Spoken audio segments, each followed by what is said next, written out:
કરણી પૂર્વે મોટો વિવાદ થયો છે। ગોધરા તાલુકા પંચાયત પ્રમુખ પદ માટે આદિવાસી સમાજ લાલ ગુમ થઈ ગયું છે। સાચો આદિવાસી જ પ્રમુખ બને તેવી મામલતદારને રજૂઆત થઈ છે। ખોટા દાખલાના આધારે પ્રમુખ બનનારા સામે આંદોલનની ચીમકી પણ ઉચ્ચારવામાં આવી છે।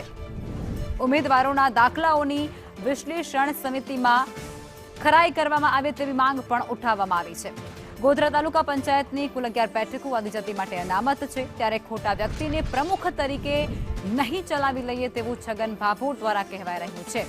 અગાઉ બનેલી ઘટનાઓને લઈ અને ન્યાય આપવામાં આવે તેવી માંગ પણ ઉઠવા પામી છે।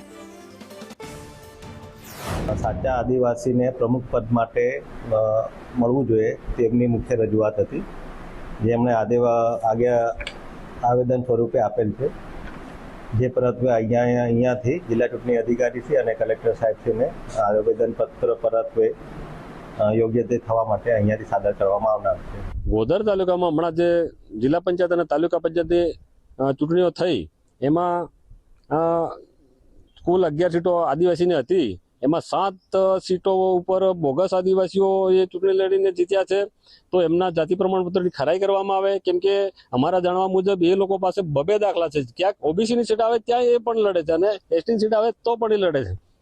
અને સાચા આદિવાસી તરીકે 5મુઆ તાલુકા પંચાયત સીટ, વેણા તાલુકા પંચાયત સીટ, વાકડી તાલુકા પંચાયત સીટ અને સરસવા તાલુકા પંચાયત સીટ, આ 4 જ સીટો વાળા વિજેતા ઉમેદવારો સાચા આદિવાસીઓ છે।